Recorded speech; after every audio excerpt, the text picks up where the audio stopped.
Hey guys, I'm Mitch, one of the hosts of the show. Before we start, I just wanted to thank you all for listening and tell you something cool. In the description of the episode, there's a link to our Discord if you want to just come hang out with us. We stream there, watch movies, game together, and just hang out. You can even be a guest host on our show and suggest games for us to play and review. So don't be shy, just come hang out with us. It'll be fun. Also, there's a link to our Facebook so you can join the page and give it a like, and it helps a lot if you do. Same with giving us a 5-star review on iTunes and writing something small, even if it's just, hey guys, like that'll do. That's fine. It really does help us get to the top of the charts. Thank you all again, and let's get on with the show.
Welcome to the Tired Couch Podcast. I'm your host, Mitch, and as always, we have Mike. Yo. Mike's amped up today. Yeah. Boy. Hell yeah. He had his burger in his system. He's good to Yeah. All greased up and ready to go. go. Nice try, Diddy. That's baby oil, bro. Fucking oiled up. Today we're going to be talking about The Legend of Zelda, The Wind Waker. I played the Wii U version, the HD version, and Mike played the original. But before we get into that, what did you do the past week, Mike? I wrote and a little bit, and I watched the Super Bowl. And how'd that turn out? It was pretty funny. Everybody wanted the Chiefs to lose. I can't believe that happened. I was like, this is the number one defense versus the number one offense. What's gonna happen? And the number one defense just like crushed them. Yeah, They didn't blitz for like the majority of the game. I don't know if they did at the end or not, but they had 5 sacks with no blitzes. It's like, that's crazy. Yeah, I was about to ask. I don't know who has the best offense or defense because I don't follow football. I just took the family team, the Cowboys, because it's whatever, and we can't win shit, and we leave it there. Yeah, Chiefs have the number one offense, and the Eagles have the number one defense. Gotcha. I guess fly, Eagles, fly, right? Mm. How many rings do they have now? I think 2. 2? Nice. How many Chiefs they got? I don't know. Like 2 or 3, probably. I don't know. Yeah, I haven't followed football really until recently. Gotcha. I went to Pittsburgh to go see a live podcast, Small Town Murder live show. That was very interesting and so much better than I thought it was going to be. Because, I mean, you can imagine going to see a live podcast that it would just be 2 guys doing the same show you listen to every week. Just right there. But, this comes included. It's, they show the pictures and evidence on the screen the whole time. They sit there and just crack jokes and interact with the audience. It was a very good show. But before that, we went to the casino in Pittsburgh, met up with our friends and hung out, and went to Penn Brewery, where I had a nut roll beer. Yeah, you like nut rolls? I don't know. It was an extremely good beer and was not thick.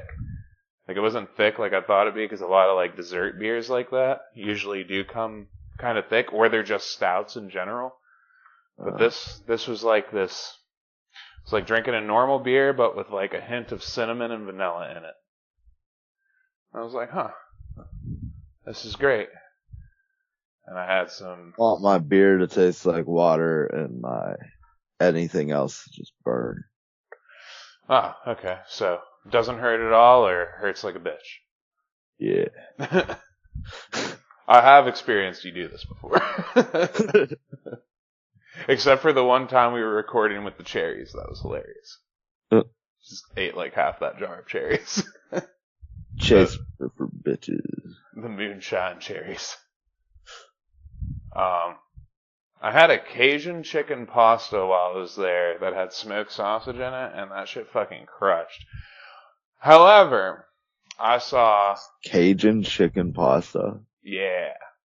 Yeah, it wasn't spicy. It just had like a little bit of spice to it, but it wasn't like hot. No. It was really good. However, I did witness an abomination that I did in fact call out. Casey, we went with Casey's friend and her new fiance, and they're both cool as fuck. Love those guys. But the dude ordered a ribeye steak, ate maybe half of it, and same with her with like chicken cutlets or pork cutlets, one of the two. Ate maybe a quarter of it. Neither of them touched their broccoli or mashed potatoes. Oh. And then when we asked for the check and they were like, okay, do you guys need any boxes? They're like, nah. Jesus. And I just fucking eyed the fuck out of that steak like you wouldn't believe. And I just looked up at it. Like, give me some boxes, bro. I was going to, but I didn't want to be that dude. I'd be like, this is for my dog. No, hence the doggy bag. Yeah. I was thoroughly upset by that action. I just stared at the steak and I was like, I mean, I don't, when I eat steak, I always get like sirloin because I've tried a bunch of different steaks, and if you cook them right, they all taste like just as good. I don't care what anybody says. They do. But I looked at that ribeye and I was like, fuck. I've never had it. I know for a fact I've never had a ribeye steak. And I was like, dude, are you fucking for real right now? Like, you guys are just gonna throw away all this shit? So, that upset me quite a bit. But, we go to the show. I'm drinking rum and cokes. Everybody else is drinking, like, water and beer, except Casey. She's drinking some liquor. And we're laughing our asses off. This is where the story gets hairy. We leave and go back to the casino. I took out like $200. I'm like, alright, let's go play some blackjack, Kyle. And he's like, alright. We go to the blackjack table, and I got face fucked like never before. No, like, I lost $100 in like 6 hands. Like, I won the first hand, the other 5 just tanked me. Like, everything that shouldn't have happened, happened. Oh. Like, hey, oh, you got a 20? Well, I just constantly get a 21. That happened 2 times in a row. And then I was like, okay, I'll stay on a 15, and I win. That shouldn't be a thing, but I have done that before. And then the rest of them were like, hey, I'm just going to give you a 16 off the rip. And I was like, oh, great, the worst hand possible.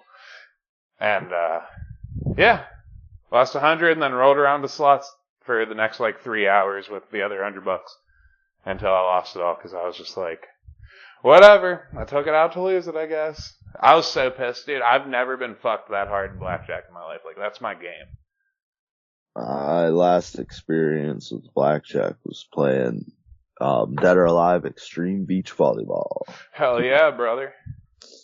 If you think you have to win like millions of dollars or some shit, then like come back to the casino at like midnight and the character you are will do a striptease on, well, they won't strip, but they'll dance around the stripper pole.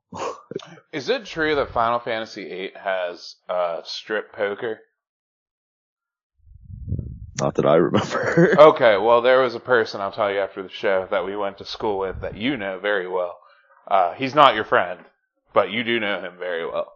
And he always told me that in primary school. When you're a primary school student, I don't think you should know what strip poker even is. I don't know how you know what it is.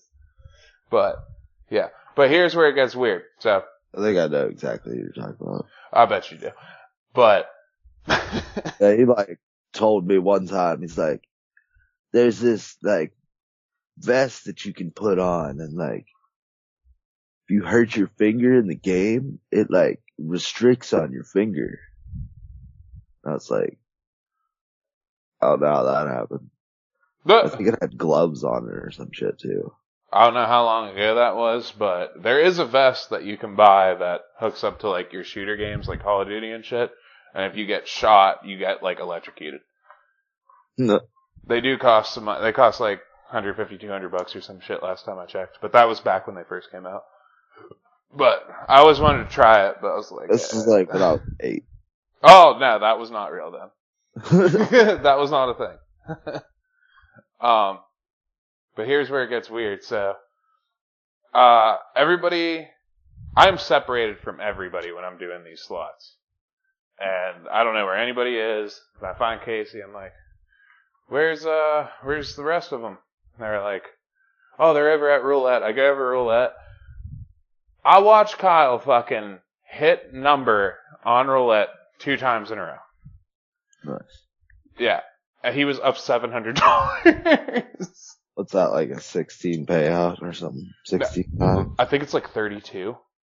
Okay.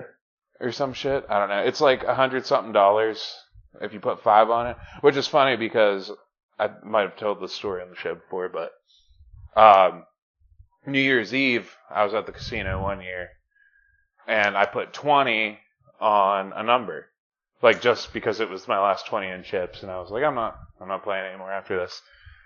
I put it in. The dude didn't color me in. Apparently. He did accept my chips, but he did not color me in. And I hit that number, and it was a $700 win on one number. Yeah.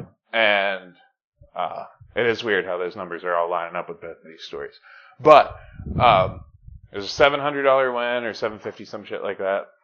And he refused to pay me because he didn't, quote unquote, color me in. But when I put him on the chips, he's like, all right, everybody good? But I called that bastard at like 3 a.m, drunk as shit from my hotel room, and I was like, where's Ray at? Because he's a pit boss. He's like, are you talking about the pit boss? I was like, yeah, him. He's on lunch. I was like, will you tell him that he's a fucking idiot? Fucking piece of shit. Fucking cocksucker. I was like blowing the fuck up, and I just slammed my phone down. I was mad about that all night, dude. It like ruined my whole night. Yeah. Because that was fucking bullshit. Like, I was down like $300 or $400 that night or some shit. I was like, I really needed that win, man. Yeah, it's the, DOA, I've had the fucking dealer hit like 3 blackjacks in a row. Yep, I've seen that happen in real life. It's fucking terrible. Like, was it when you finally get a 21, they got a 21, so you fucking lose? Oh yeah, I've had that happen too before. That will piss you off like no other. Cause like, as soon as you get an ace, like if you're the first dude with an ace, cause the idea is, when you look at the dealer, whatever, I don't care if it's 2 on top, you have to automatically assume that there's a 10 under there. And you have to play with that knowledge. So like, and this is where it doesn't make sense. Whenever I won that 15, like stay on 15, which is just, most people would never do that. they had a 6 on top. And I was like, she already did 2 10s in a row.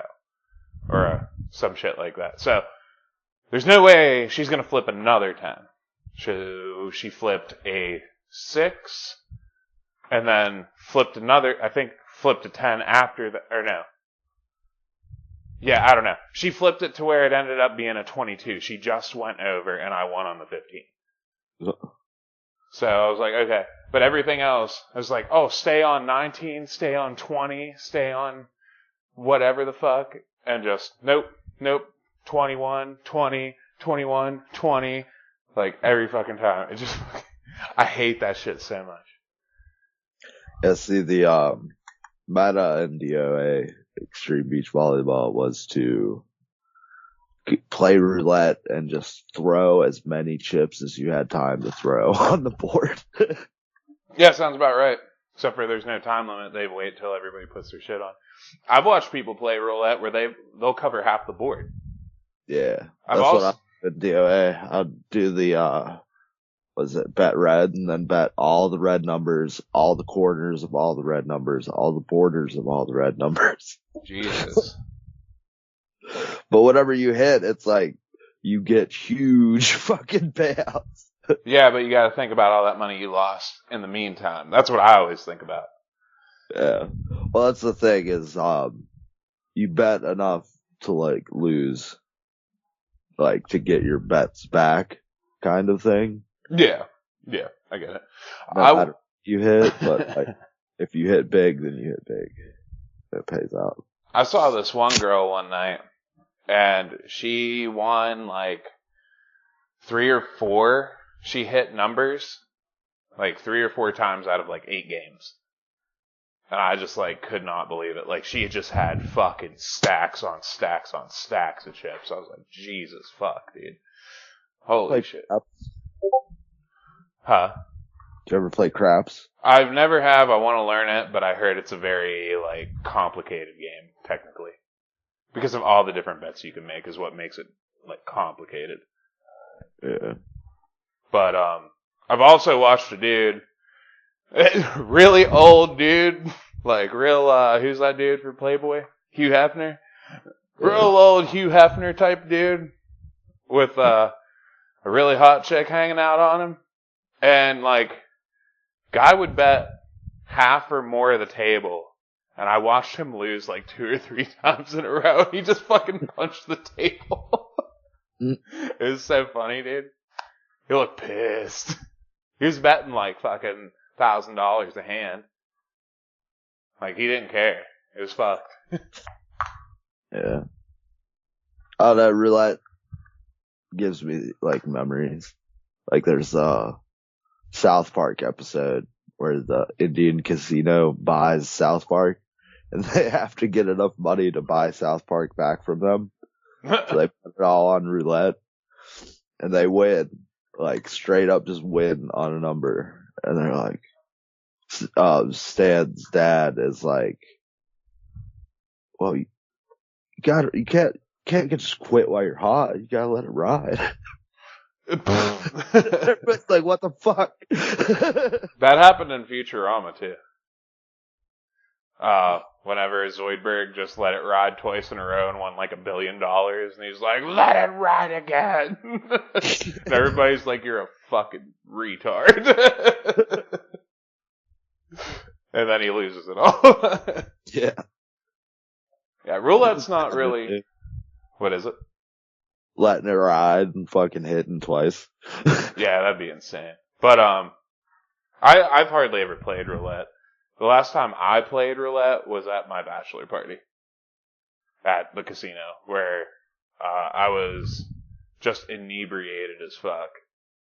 Yeah. And Well, that's like super simple, and you can win like a shit ton of money. So yeah, but I was just so fucked up that like Tyler and Tyler were by my side. They're like, "What are you doing?" I'm like, "Here's like 80 on black, and here's like 30 on red, you know, just in case, so I get some kind of return." And dude, I lost. I brought $500 just to do it, just to bet with, just who gives a fuck, whatever. And I was down to like $100 left, and being drunk as shit and doing that, I got all my money back. And then Tyler picked me up, and the table attendant or whatever, she was just like, yeah, we're about to close. You need to get him out of here. You need to get him out of here. And I just remember that. And they were like, all right, come on, dude, get up, get up. Cause like, I was like starting to fall asleep on the table. I was fucking obliterated, dude. That was a fun ass night. I remember waking up to get ready for the wedding, and Casey's like, or somebody called me and was like, where are you? I was like, I'm at home watching a movie. Like, I woke up at the hotel, went home, went to start to get ready, showered and everything, and I just watched like a movie. And everybody's like, what the fuck are you doing? I was like, we don't gotta be there for like 2 hours, bro, chill. Like, oh, nice, well, she's all getting ready, you're just chilling. It's like, yeah, it's pretty much all I have to do. I don't have to do hair and makeup. Like, according to you guys, that takes an extra hour or 2 hours. So. But yeah, it was a fun night. We got like one person doing everybody's makeup, so. I think everybody was doing each other's makeup. But I don't know. You were there. You were a part of the wedding party. Like, our wedding party was huge. Yeah. We had like 8 girls, 8 guys, plus me and Casey. But, yeah, that was wild. Everybody thought that was absolutely obscene, by the way. Like, why the fuck do you have so many people? It's like, because why invite a couple friends when I can invite all of them? Yeah. It only makes sense. I mean, you know, fucking almost 30 years old, you gotta get married. You know who your friends are. Just have them all. Fuck it. So, whatever. But after that, we went home and stopped at Taco Bell on the way. And then I just passed the fuck out. It was a good night. Good night. That's good. Yep, it was fun. Wind Waker? Yeah. Or do you have anything else? No. Cat finally made it back to me to start attacking my crotch. Oh, the cat? Yeah. She comes up and she's like, give me them hands. Then she steps on my balls and I'm like, bitch. Dude, you're fucking, I don't even want to hear it. Your dog comes up and ball tags me every time I come to your house. Like an ass, like on purpose every time. Yeah, I don't know how to. She doesn't do that to me because I knee her in the face. Alright. The Legend of Zelda, The Wind Waker. This is my favorite Zelda game. What is your favorite Zelda game, Mike? Link's Awakening? Link's Awakening. Yeah. The Wind Waker is an action-adventure game developed and published by Nintendo for the GameCube, an installment in the Legend of Zelda series. It was released in Japan on December 13th, 2002, in North America on March 24th, 2003, and in Europe May 2nd, 2003.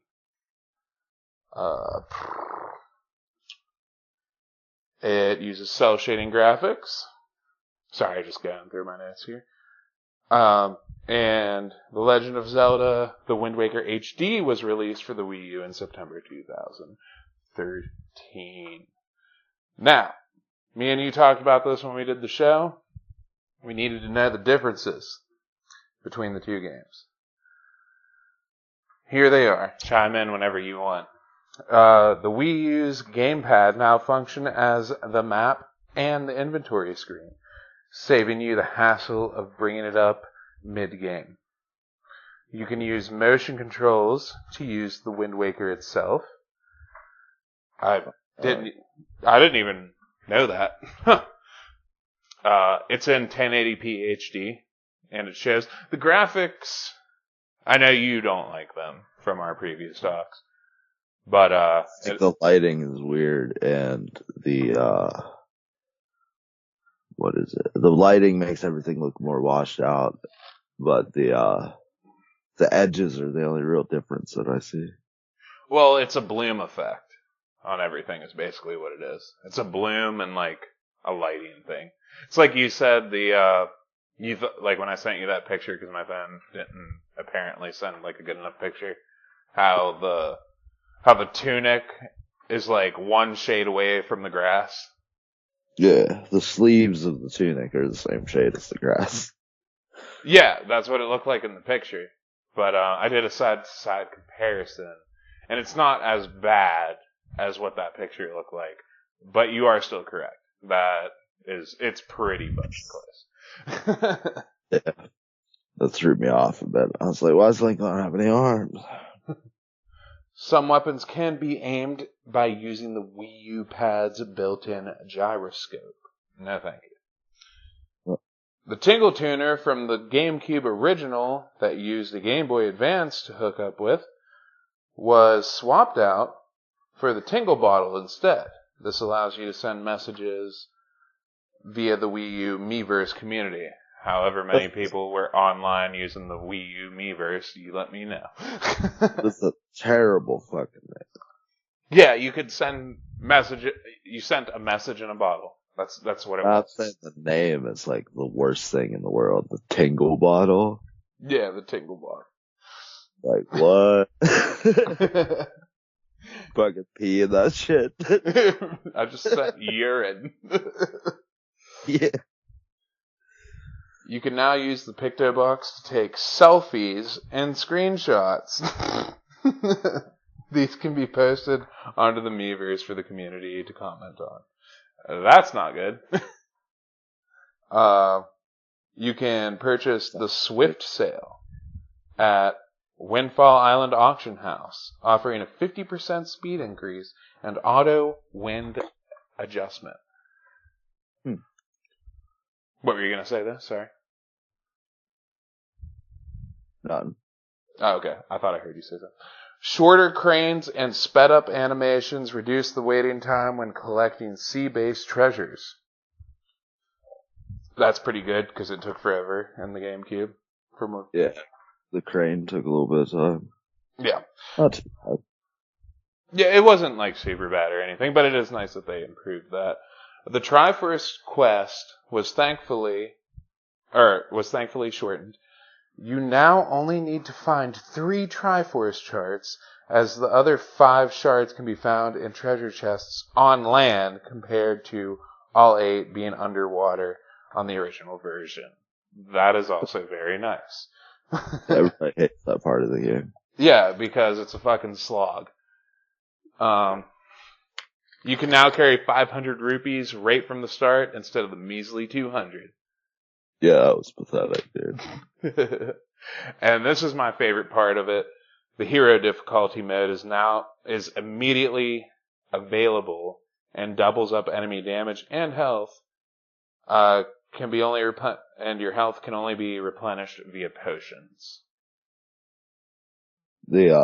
I was wondering what was up with mine, why I would never found any hearts. I was like, I wonder if that's part of hero mode. So yeah, it's lame. Fuck you, man. I like it. I don't know. Go on, though. The just upgrading health and damage thing, like. Well, it's like this is the argument I've had forever about how do you make more attacks. What is it? Give me more attacks. Like, what do you mean? Like, they swing their sword one way or they stab you. It's like, well, give me they do like a jump attack. It's like, well, give me something else. So you just want to be assaulted? Nah, I just want, by increasing difficulty, I want the enemies to do more things or be more evasive. Perfect point. That is a good way to make something harder. Make them more aggressive.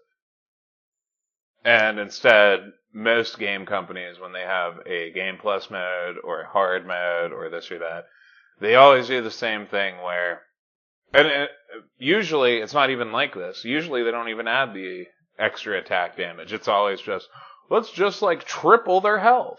It's like, that doesn't make it harder, that just makes it a slog. And I fucking hate that shit. But even with double health, I, like, flew through what was there. So, I didn't really notice the health part of it. But I did notice the damage part of it, the damage I was taking. So, I can't complain about how they did it. I like how you have, like, combos. Yeah. It's like spinning jumps and rolls and shit. And you have the, quick time event. Yeah. Yeah, great thing to talk about this game is you have, instead of the other Zelda games where you're like, slap, slap, stab, you can slap, slap, stab, you can dodge roll, like as a reaction time thing, and auto attack that way. You could choose when you jumped and did like a flip and stab down. Like, yeah, it's a lot better combat system than the previous ones before this one. Even though, I mean, the previous ones were on the N64, so can't give it too much hate on that. I think they're really good. What is it? I've always loved combat in Zelda. Really? Yeah. Especially the 3D ones.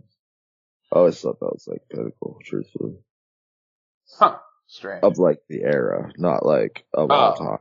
Okay, good point there. This game starts out with Link, as always, waking up because he's always sleeping. And his sister wakes him up and is like, hey, it's your birthday. You're finally the age of the hero. And it's a tradition on Outset Island to make you wear the hero's tunic, and that's just what you do. But on this particular day, a giant bird comes down. Isn't it a bird, right? Or some pirates kidnap her? Yeah, the mask. What is it? It's a bird with a mask. Yeah. Comes down and abducts your sister. And you gotta go up to, like, this forbidden part of the island. Something I think's cool. Like, Link's always been a silent protagonist, and in this game, his face is, like, particularly expressive. Yeah, that's true. Like, he'll randomly look at things while you're running around. So, like, his eyes will be, like, in the corner, or his pupils will be, like, in the corner of his eye or something, looking around, like, randomly. And, whenever you get the tunic, he has, like, this grimace on his face. And he's, like, looks like he's trying to get comfortable in it, like, moves his body around and shit. They make a comment, I think, about it being uncomfortable. Yeah. And him having to get used to it or whatever. And well, then he'll it's squint on your big journey. Yeah, he'll like squint and his eyes will get real big when he like looks at shit whenever he's walking around. Yeah. And there's a cool mechanic that I think should be in most games where you could like lean against the wall and you just kind of like tiptoe across. Oh, and yeah. One of his eyes will get big and the other one will get real small. Mm-hmm. Yeah, I forget what that's called. Straddling? I forget. Sidle? I don't know. Across those little tiny things on the wall where you gotta like get up against the wall. Yeah. And he'll like look down with his eyes being like kind of big and his mouth will be like, look like a fish. It's like, ooh, ooh shit. It's like whenever you get the treasure out of the ocean, he'll like, whenever the King of Red Lions, and you will look towards the arm that goes down, and it'll take forever to get down there. Then once you hit something that has a close up, Link's eyes are all big, and he's watching as the rope goes up, and then his eyes get even bigger when the treasure chest comes out. Hell yeah. Your sister's kidnapped. You gotta go up to a like forbidden part of the island and fight off some enemies, some Balkans. This is the game where the Balkans, or however the fuck you say it, were introduced. and they're just like little goblins, essentially. Uh, Moblins and Bablokins, or whatever the fuck. I've always just called everything moblins. Yeah, it's honestly fair. But, you do that, and then a bird comes down, scoops up your sister, and takes off. And there were pirates that were after that bird. And Yeah, they stole, what's her name, Tara? Or something? Tetra. Tetra. And then, whatever the bird was, it gets hit by a cannon or something hits it and it fucking drops her in that forbidden forest and then it mistakenly grabs her sister. Yeah, that's what it was. I knew that there was something off about what I was saying.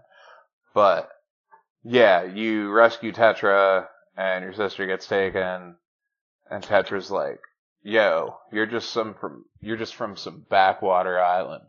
Like, you really think you can go to the Forsaken Fortress and save your sister? And you're like, yeah. So she throws you in a fucking cannon and blasts you to the Forsaken Fortress, where the first time you go there, you will see Ganondorf for the first time, and don't you get like kicked off the place, right? Yeah, the Yeah. bird takes you and like drops you somewhere. Forget what happened. I think you get like shot out or some shit. Yeah, something weird. But you end up on Windfall Island, which is like the main hub of like the main city of the game. And you meet the King of Red Lions, which is a boat with an animated head that looks like a Chinese dragon. And he's like, hey, dude, I can Looks take like you wherever you need to go. Huh? I don't know. It looks like a lion dragon thing. Yeah, it's like those Chinese dragon things that Yeah. people do parades with. Yeah, but he's got like a beard or whatever. Like sideburns. Yeah. But The King of Red Lions is like one of my favorite characters in Zelda. hey, talks like that. Hey. But before heading off on whatever journey, you can stay and do some things around Windfall Island. Sail. Yeah, you do have to get the sail on the island, but there's a bunch of other shit like the pictograph box you can find. Tingle. Yeah, Tingle's there. Little just random shit. The pictograph, we'll get in the pictograph box later. But, yeah, basically you get the sail, and you go off to Dragon Roost Island, which introduces for the first time the Rito tribe, which are bird people. Yeah. Because, for some reason, in this game, the Zora people, the water people, and the entire game is laid out as a flooded world, essentially. Everything is the ocean. But they took away the Zoras and gave us bird people. Why? I don't know. Pretty fucking weird.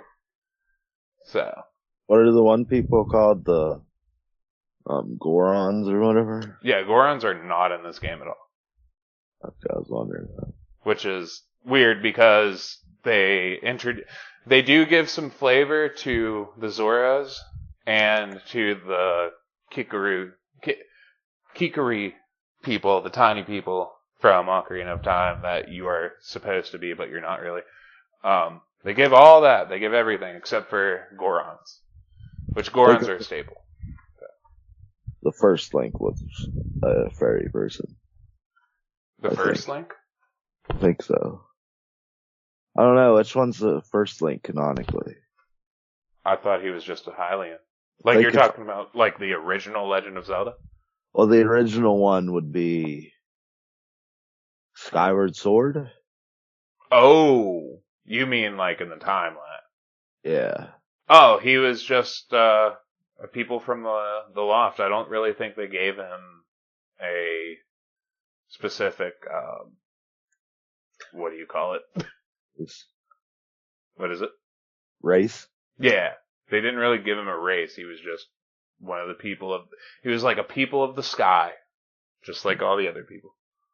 Because I think the first ones are Minish Cap, Skyward Sword, and Ocarina of Time. It goes Skyward Sword, then either Four Swords Adventure or Minish Cap, and then Ocarina. And Ocarina is basically the base of what the timeline splits into. Yeah. After Ocarina, the timeline gets all weird. Yeah. Because there's this timeline, which is the version where you lose to Ganon at the end, I think. And then the Hylian King or the Seven Sages or whatever flood the entire world and steal away Ganon's power. Yeah. Yep. But yeah, you eventually jump back on your boat, hit the sail. You and the King of Red Lions go to Dragon Roost Island, where you encounter the Rito people for the first time. And they're having a problem with their spring flooding, or their spring not working correctly. There's just a giant boulder on it, so you just have to throw a bomb flower on it. Nuh-uh. You have to go get a bottle. You have to throw Marin up there first, or whatever her name is. And then she immediately gets caught, it seems like. Because they, like, instantly tell you about it. Like, they're like, oh, they seen somebody up on the hill, and they got attacked by a bunch of monsters, and were captured. It's like, oh, well, that worked well. Then there's like a little bit of a spring underneath the rock, and you can collect water. You have to get a bottle to collect water, and then water the fucking dehydrated bomb plants, and then blow it up. Yeah, I just summed it up. But yeah, you get your first bottle on the way to Dragon Roost Island. You just have to stop, and the game makes you explore the world, which is really nice. I like that about the game, that you don't know exactly what to do, and it doesn't tell you what to do. Yeah. So, like, on your way there, you'll see a submarine. Like, when you were a kid, or just playing a game for the first time, and you see that, you're like, oh, submarine, I want to go inside. Like, that's just how you should think. And then you do, like, a little puzzle and get a bottle. But you actually can't get that one yet, I don't think. I got it. That was the first bottle. You just do the rope swing. It's just a rope swing thing. I forget how I got the first bottle. Yeah, the submarine, if you go down in there, you just jump across it's either the rope one, or I'm just thinking of Nico's trial thing on how to show you how to do it, or you just kill enemies, but you get a bottle out of it. Scoop up some water, drop it on dehydrated bomb flower, throw it, breaks rock pops, fucking spring comes up, you can swim across the way, and then you go into the first dungeon. And you go through a volcano dungeon and fight this crazy giant, like, scorpion. Which I didn't love it. You do love it? Yeah. Good, because I thought that was a really cool mechanic. You get the grappling hook in this game. You don't get hook shots. You get hook shots later. But anyway, go on. Yeah. The boss. I love the design of the boss. Yeah. So cool looking with his armor on and shit. Mm-hmm. And what is it called? Color shaded? I don't know. It's just a scorpion. The art style. Oh, cell shaded. Cell shaded. Yeah, the cell shaded graphics have this, like, weird sheen to them. I don't know if it's like something with cause he's in a pit of lava. There's like a bunch of light coming up from the ground. So I don't know if it's like some weird side effect with that, but it makes him have this, like, little glow on the edges of his armor, and it looks sick. Yeah, when you crack the armor, like, the glow comes through it. Like, through the cracks and shit. I thought that was cool. Nice touch. Yeah. But essentially, the whole thing to this dungeon is Valu, the sky dragon thing, who chills on top of the volcano is being irritated by something, and it's this scorpion constantly pulling on his tail. So you'll see like the bottom of his tail hanging from the ceiling, and you use the grappling hook to swish across it and put some weight on it, and there's like this base of rock underneath of it that falls when you do that and lands and cracks the armor of the scorpion, and then you attack it. Hey, you gotta do it like 3 times. Yep. And that shit's done and over with. So, yeah, I thought that was a really cool mechanic for the boss fight, and it also wasn't an annoying mechanic, which is great. That's what made it good. You would think something like that would be annoying to do in the middle of a boss fight, to grapple that. But you can do it so fast, it doesn't even matter. It's not that easy, cause like, I think it's easier than the posts that you have to swing on. I always end up like going like a little above them or a little below them. Yeah, see, I like just shot through that boss fight. But I've also played that part of the game a million times, so. I like instantly forget boss fights usually. In mechanic. So I'm like, okay, what do I do here? There's another callback coming up. You head to the Forbidden Forest, or the Great Woods, or whatever it's called, and then you go to the Forbidden Forest, like right across the line from them. You meet the Deku Tree, who's being attacked by Choo-Choos, which are little slime guys. Yeah, like spawn on him. It's weird. And yeah. Absolutely hideous. He's just an infection. Like, well, now the Deku Tree looks like a combination of Shrek and Frankenstein, and has like 1 tooth or some shit. Yes, 100%. It's ugly as fuck. What they had against making it an old man, but whatever. You have to. There's a thing with the spring water here from the Forest Haven. It's the Forest Haven, that's what it's called. Forest Haven spring water is special, and there are Koroks all over the open ocean. And you have 5 minutes before that water turns into normal water to go water those Korok, like, little tree things. I don't know what you get for it, but I've never done all. At least 4 of them. What do you get for them? All over the place. I forget. It's been so long. Probably something stupid. This is where you'll get a leaf. It's a Korok leaf that you use basically as like a glider. And you can use it to blow wind at like enemies and stun them. And do shit like that. Yeah, he spawns the leaf at like the top of his branches, and you have to do these stupid fucking bulb things that you jump into. It shoots you really high in the sky, and you like curl into a ball and fucking roll. Yeah. Spin. And you have to like aim the thing before the ball shoots out, or you have to wait longer. Yeah, super annoying. But if you miss, then you just like fall to the ground. Yeah, and then you gotta start all over again. And I love Link's landing animation whenever he falls from high. He just kind of lands on his feet and squats all the way down. It's like, ugh. And you take damage. Well, you don't always take damage, but you'll turn red sometimes and take damage. Well, that's what I mean from like the higher up levels. Yeah. But you do all that, and it's because Makar, one of the Koroks, is always disappearing and just going off on his own. Well, he went and got lost in the Forbidden Forest, and we have to sail over there. This is also where you find the hatch to, So, okay, there's a hatch for the Picto Box, dude. Did your game have the Picto Box hatch or no?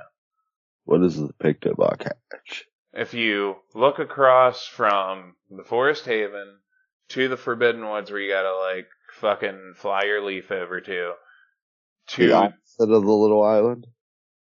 Yeah, there's a little island down to your left. There's like a hatch. Did you have that? I didn't go there. No. No, but was it there? I don't know. I wasn't looking. Okay. Well, if you go off to the left, there's this hatch that opens up.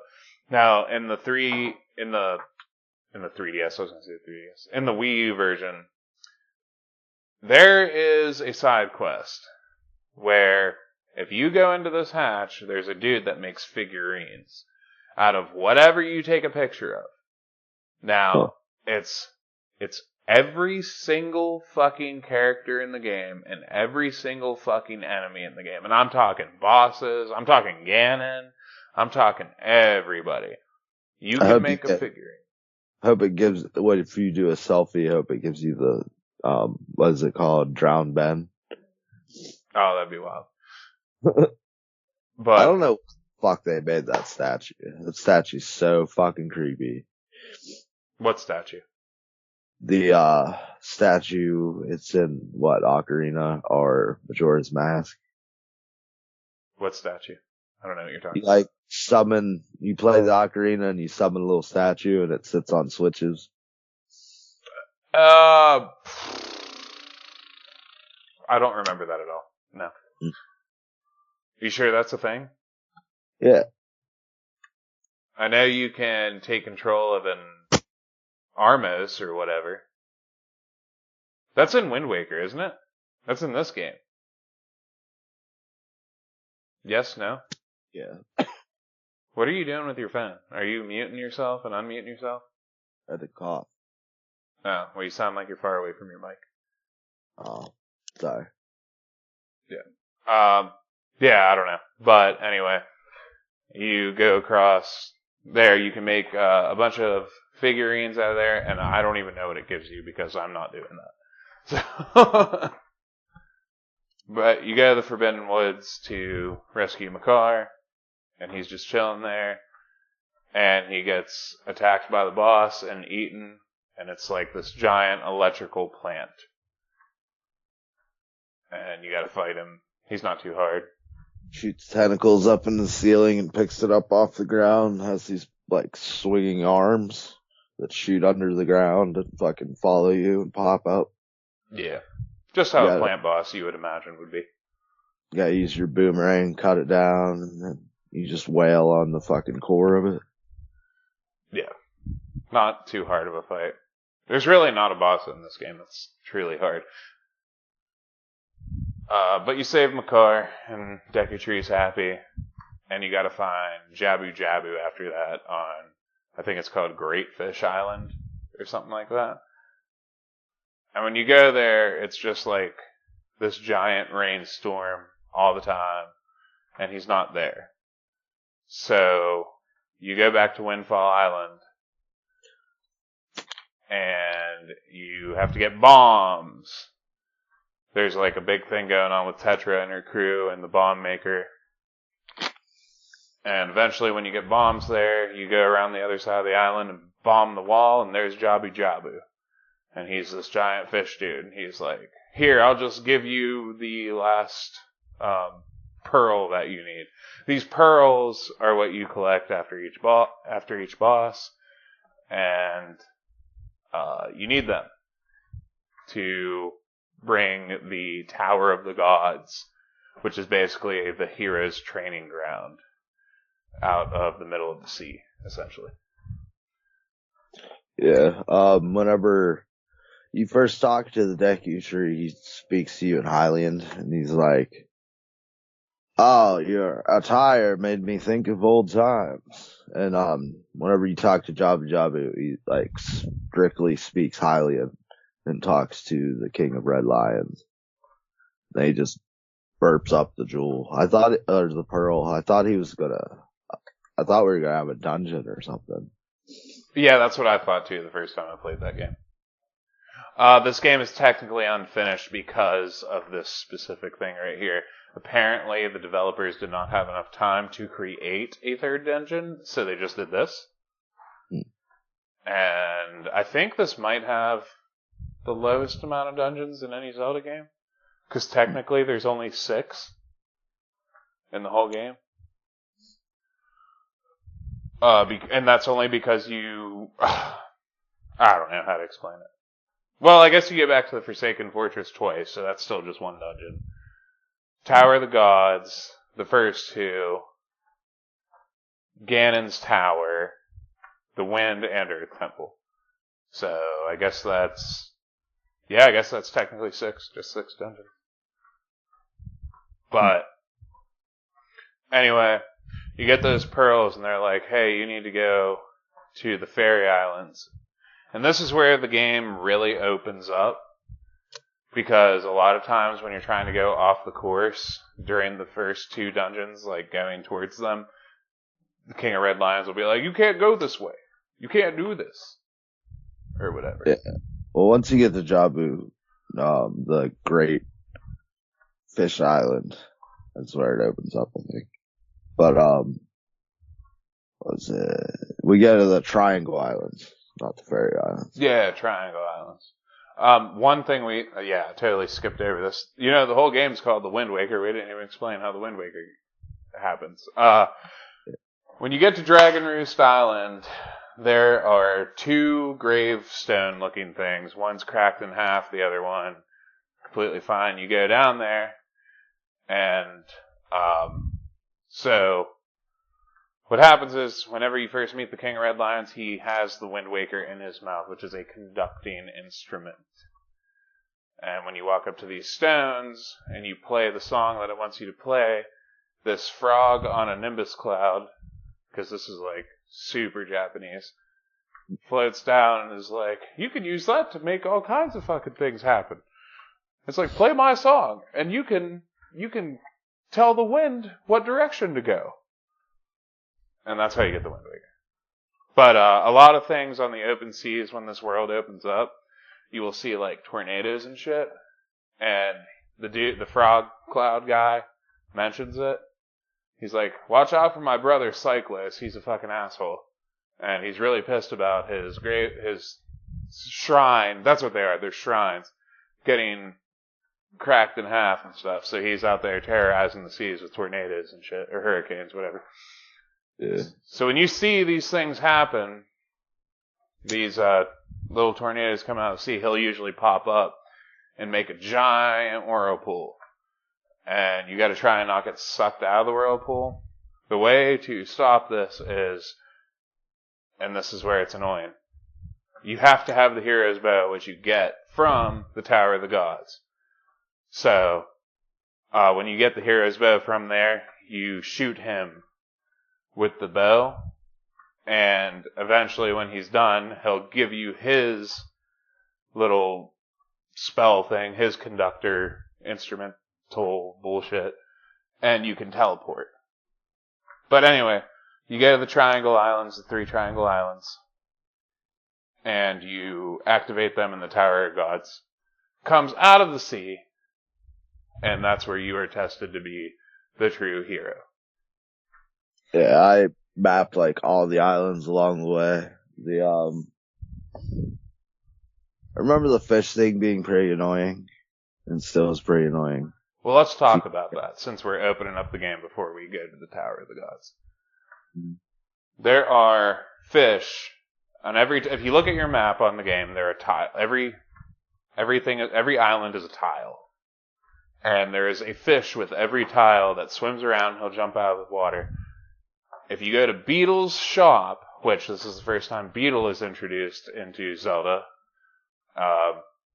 he's like this weird looking, I don't know, just this weird Indian dude, like on a fucking boat. And you buy bait and pears for him. And that's how the pear is how you open up the hatch at the Forbidden Forest. You put a pear on your head, a seagull comes down and grabs it, and you remote control the seagull to hit a switch, and the hatch opens up. Like, you do shit like that. Or it can collect rupees. But if it gets attacked by an enemy, it's done. But with the bait, you throw it to the fish pops out, and he maps it on your map, and gives you some advice or a hint about said island that he is on. Like the top. Sometimes they give you like random advice with islands that are not even involved with. Well, it's like the Ice Ring Isle. If you go there, Or I don't know. Yeah, you're right. I was gonna say it offers the opposite advice to the firing isle or whatever it is. Yeah. But yeah, there's islands all over the place. There's fairy islands that you use to like increase the size of your purse, increase the size of your quiver, increase the amount of bombs you have. I found all 4 of them. One of them is blocked with fire. One's blocked with a rock. I think the other 2 you can just get to. But the Northern Fairy Island gives you a bigger wallet, gets you up to 1,000 rubies. And the Eastern and Southern one give you bomb upgrades. So I got all the bomb upgrades pretty fast. Like, not too long after I got access to bombs. Nice. There's also special islands like, I don't know. If you go to Headstone Island, you can get the power bracelet. That's for like starting the Earth Temple quest. Or if you go after you defeat Cyclos and you can teleport, after you map Mother and Child Island, whenever you warp there, you will land in the middle of because you can't get inside any other way but to warp there. You land in the middle of the island and have a cutscene that's like super creepy. And they'll give you the fire and ice arrows, which you need to get the iron boots, or like on the ice island, or like whatever item, I forget what it is, that's inside the fire island. Like, you need those arrows to do that. But this game doesn't tell you these things. It only drops hints. And I'll probably tell you, truthfully. What is it? The fish probably tell you. Yeah, well, that's what I mean. The fish drop hints. Oh, okay. So the whole game forces you to explore, which is pretty fucking cool, especially for this era of games. Like, don't get me wrong, like, Xbox 360 with Oblivion and Skyrim and shit, like, yeah, you explore a lot, but there's really not a lot of games that did this kind of shit. Because it brings it back to the original Legend of Zelda, where you go around talking to people and interacting, and you have to figure shit out. Yeah. So I thought that was a cool touch. And especially with the entire world being flooded, like, yeah. Like, it's a fun little thing to do. There was a lot of fish that I talked to that were like, you better not come back to this island when the moon is like, and they'll say like a specific phase of the moon. Like at midnight or something horrific will show up. Did you do that? I don't remember what it is. There was like 3 different things, and it was like, while you're, when the moon is waxing, come here. When the moon is waning, come here. Yeah, I remember that. They'll say that, or they'll be like, well, there's a bit of the moon just gone. Or if there's a crescent moon facing this way, that one I didn't get.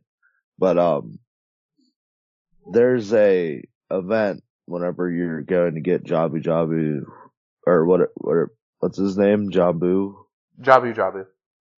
I thought it was something different in this one. The fish guy? Yeah, it was like Jubin or something. It's like Jabu, Jubu, some shit. Yeah, but,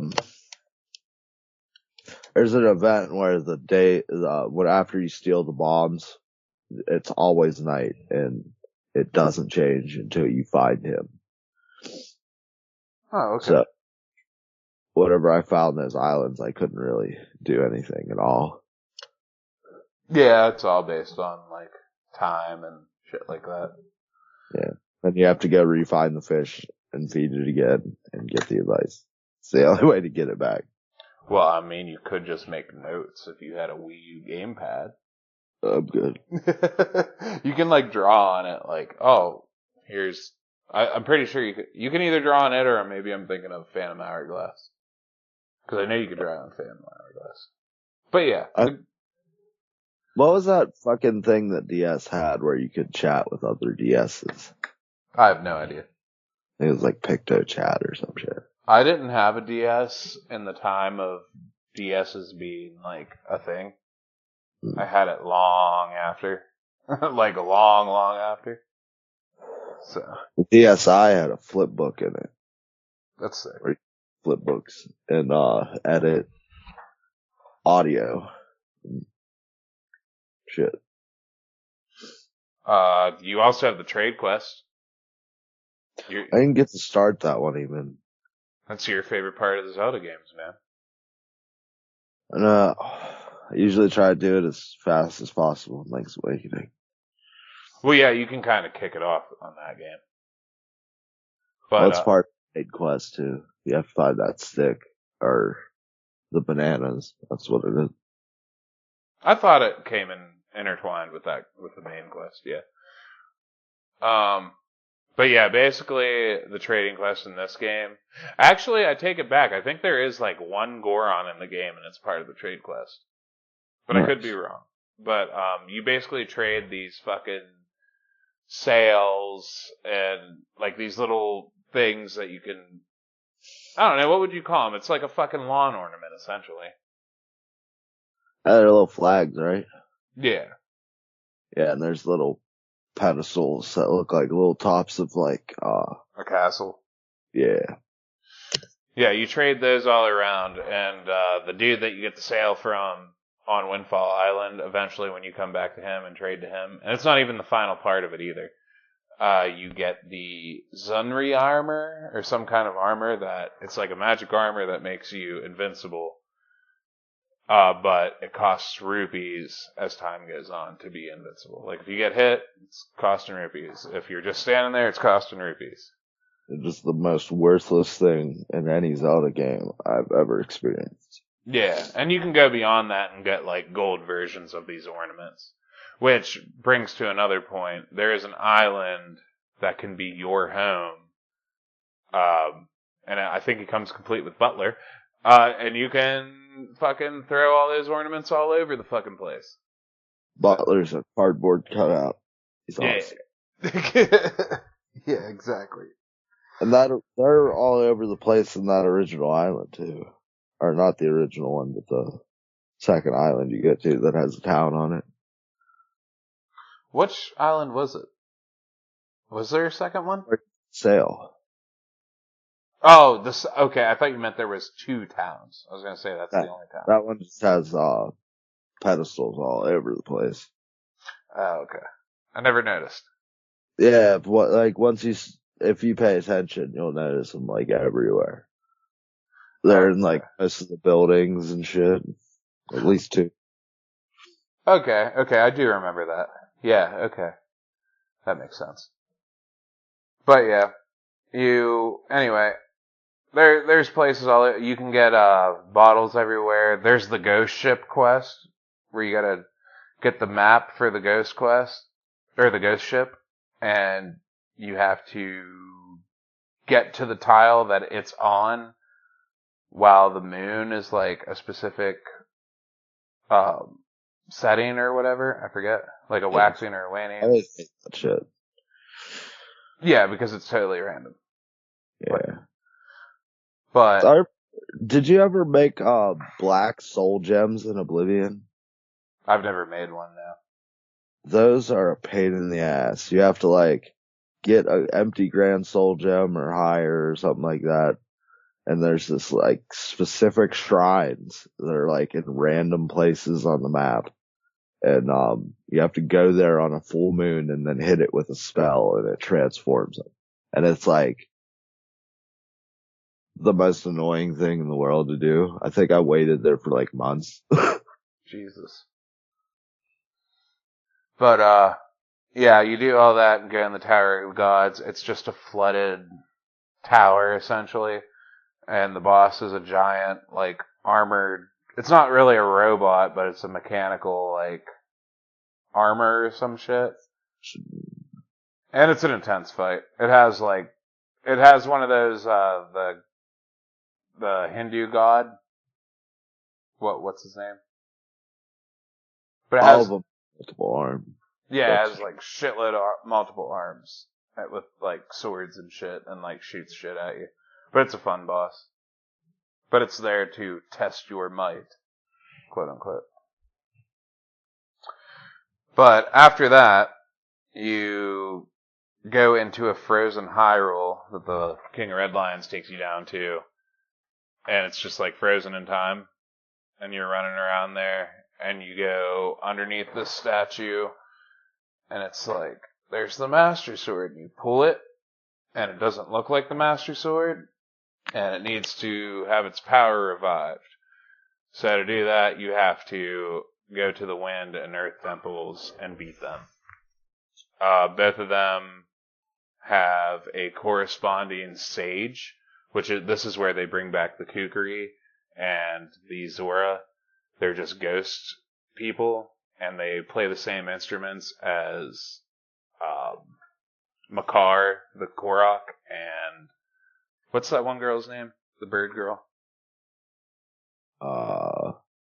Senator. Starts with an M. Medley. Yeah.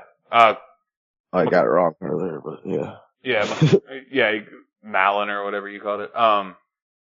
Medley plays the harp, and so does the Zora Sage, and that temple fucking sucks because there's puzzles in that where you have to pick her up and throw her, and she flaps, but it's like she doesn't know how to fly somehow, and she just like, you could miss, and she'll just slam or throw too early or just slam right into the fucking wall, so then you gotta drop down, pick her up, go through multiple rooms, pick her up, and throw her again, and just hope that you make it. I remember having a lot of trouble with that when I was a kid.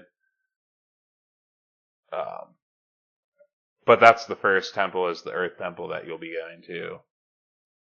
It has a giant Bablakan boss. He's just like any Bablakan boss. He's just a giant version. He's a little bitch. Whenever I think of Zora's playing instruments, I think of the one with the guitar. Yeah, Majora's Mask. Yeah.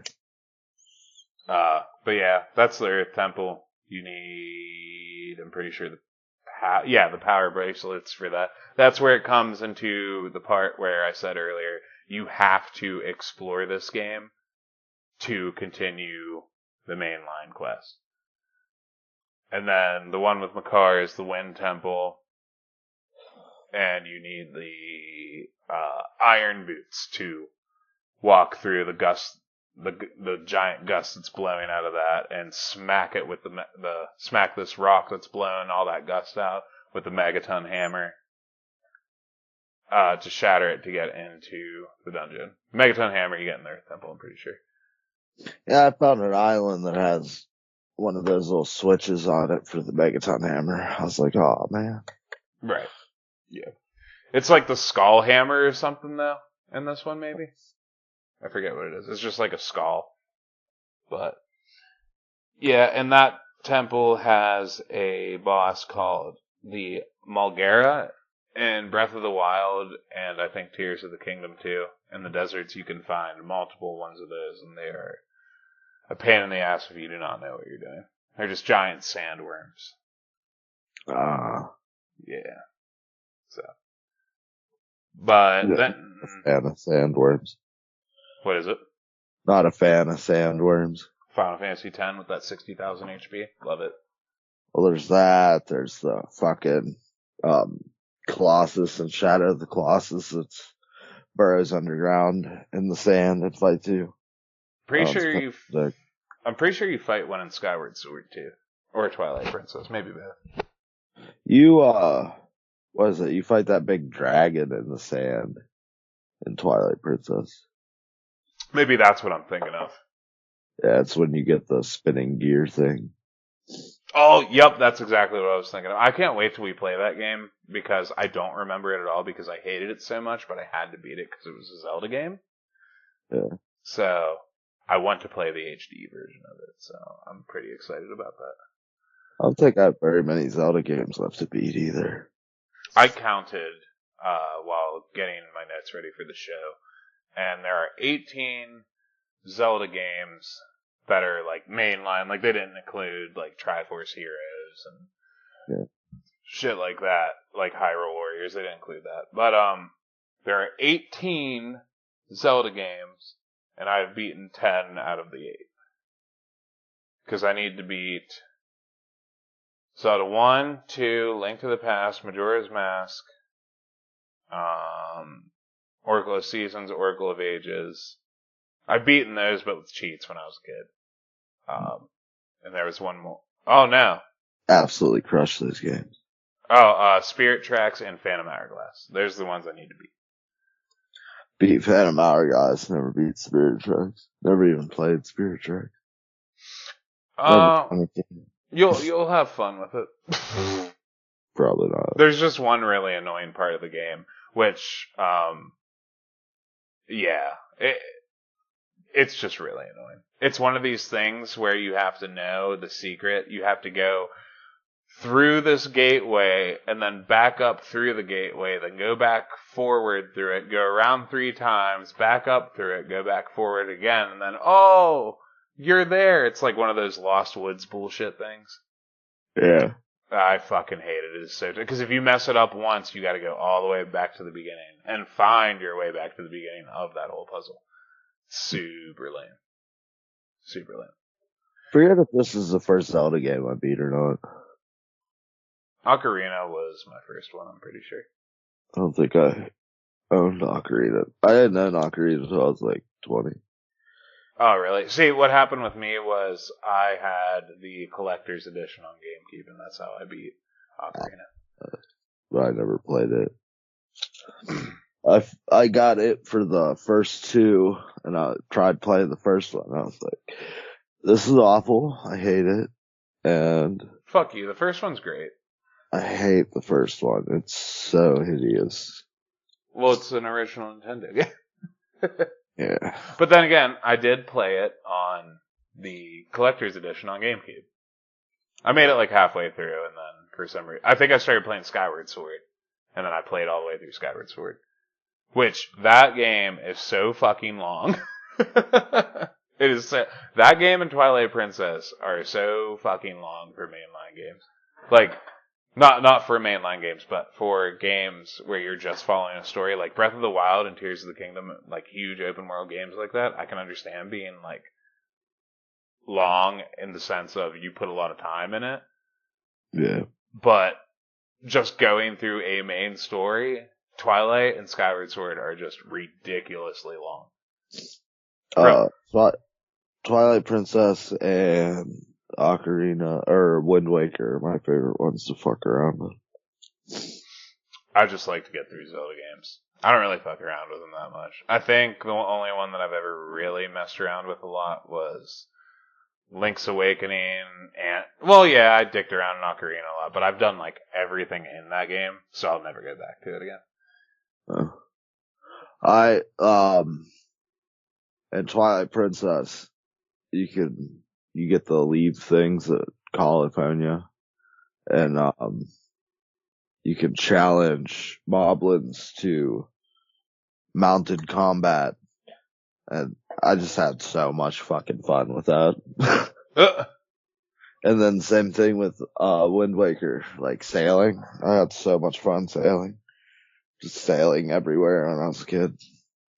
See, when I was younger and I filled out the whole map, it wasn't like a thing I intended to do. It was just one day I was playing it. I was like, oh, I never beat this game. But, why don't I just feed all the fish? And I did, and I was like, sweet. And that's how I eventually was able to get to the ghost ship, which I was talking about earlier. The ghost ship has a bottle on it. There's the submarine at the beginning of the game has a bottle on it. I forget where the other 2 bottles are, but there's 4 bottles in the game. Yeah, like given one at the. And I think this was. You're breaking up. What? You get one at the Dragon Roost Island or whatever. They just give you one. Okay, so there's the 3rd bottle. So where's the 4th? Probably another submarine. Probably. But I'm pretty sure. Did Twilight Princess have bottles? Yeah. Okay. Well, you don't. I don't even remember if Skyward Sword did. But I think it's either Skyward Sword or Twilight Princess is where the whole bottle thing ended. I love the bottles. So do I. I don't like the fact. And there's, like, the trading quest things. Those have ended. Those aren't a thing anymore. So, they've switched a lot of shit out. But I love the bottles. The trading quests are cool as fuck. I just don't. I'm not in love with them, but I do like the fact that they are there. Yeah. Especially in the old games where you got, like, you know, the big Goron sword at the end of them or whatever. was just cool. But you do all these dungeons and sail the sea, the world, however you want to say it. And eventually you go back to the Forsaken Fortress and fight that bird. And whenever you kill him, what happens? You don't go directly to Ganon, right? I'm pretty sure he's just the boss. I forget. Oh, you free the princesses, I think. And then you have to go back to Hyrule, back to the Tower of the Gods. And then King of Red Lions takes you back down to Frozen Hyrule, and where there was a barrier before leading out into, like, the land of Hyrule underwater, you hook shot across to it, across the way, and then you go through Ganon's Tower. And eventually, what happens is you're finally ready to attack Ganon or something, and then like as he captures what's her name? Pirate chick? Tetra. Yeah. Tetra. He captures Tetra and finds out she's actually Zelda, and then he takes her to Hyrule, and then by the time you beat the bird or whatever and free all the other princesses, you notice Zelda's not there. Or Tetra isn't there. Yeah, so Zelda has a whole bloodline thing, and Tetra has the bloodline of Zelda. And Link, obviously, the bloodline of Link. Because, like we were talking about, Skyward Sword is the first one. What happens at the end of Skyward Sword is when you beat, I forget what they actually call him. It's like, it's not the evil one, it's like, the something, I don't know. But once you beat him, he curses you, and he's like, the timeline will never end. You and the next of your kin and the next of you guys will carry a bloodline, you and Zelda, and I will always be back in time immemorial, or some shit. So that's basically how the timeline of Zelda, like, spreads out. And I like, personally love that. Like, how they did it. Because the timeline was established by Nintendo because the fans wanted a timeline, essentially. And they established it, and when they made Skyward Sword, they're like, alright, we'll just make this the first game in the timeline. And that's how they finished it off with the bosses. He's just like, you're just cursed forever. Like, I'll always be back, you'll always be back, you'll always be back, and this will be a war between all three of us forever. He won't be back, technically. He, like, it's like the seed of chaos or whatever, or destruction or something, and he gets resurrected as Ganon. Well, yeah, that's what I mean. Like, yeah. Yeah, but it's not technically him anymore, it's just Ganon. Yeah. I still can't remember what the fuck they called him, though, in Skyward Sword. Dimitri. No. Thought it started with a D or something. Though. It does start with a D, I'm pretty sure.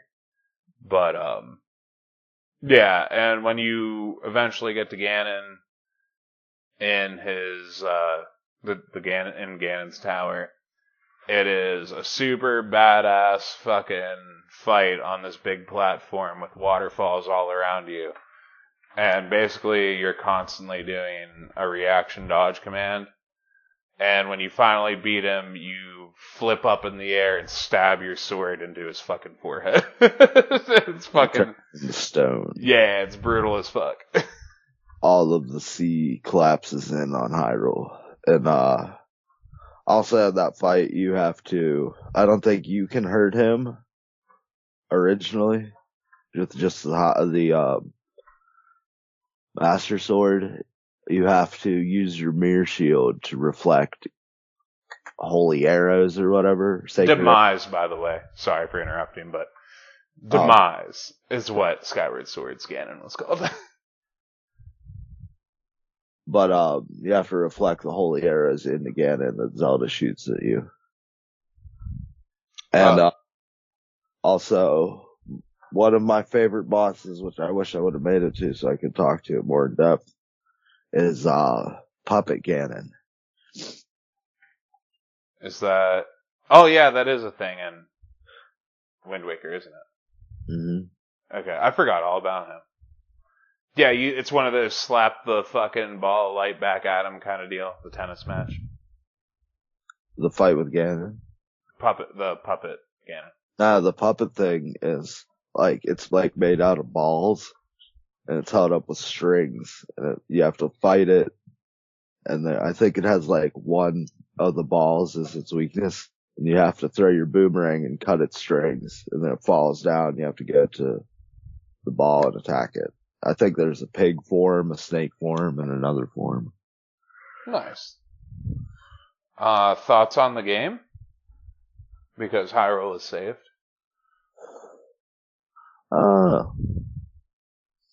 We had a lot of fun doing nothing in this game. Sailing around for some reason. That's fun to me. Yeah, it's very simplistic and it's fun. You can have a ton of fun doing nothing. Grandma, we didn't talk about Grandma. Grandma's sweet. She's very, I don't know, her character model's weird looking. Shut up, Mike. Grandma's fucking sweet. It's this super crippled looking old lady with a hunchback and a fucking little tiny stick legs. Yeah, she's a ball. Yeah, Grandma did not want you to leave on this journey. She, you go up to get your shield to start your journey at the beginning of the game, and it's not there, and then you come downstairs, and she's just, grappling the shield. She's like, no. She's I knew this day might come one day. Or some shit like that. What happened to your sister? She kidnapped? Yeah. But yeah, Hyrule saved again. The Wind Waker. This game originally was not fucking held in any kind of high praise. Everybody made fun of it. And then as time went on, it was better because everybody wanted a realistic Zelda. And whenever they were supposed to get it, they got this. And then after that, they did the realistic Zelda, which is Twilight Princess. And both games are pretty rivaled for the GameCube. I love Twilight Princess. Twilight Princess or Wind Waker? Twilight Princess and Wind Waker. Nah, one or the other. What you got? What are the pros and cons of both? I like being a wolf. I think being a wolf is badass. You are what's wrong with the world. I don't care about being a wolf. I care about being forced to be a wolf. Oh, being a wolf. You're fast as fuck. But you can't talk to nobody. A horse, which is the problem. They're like, oh god, a wolf, oh no. It's like, I'm just trying to figure out what's going on. It's like, oh no, don't come near me, I'm a wolf.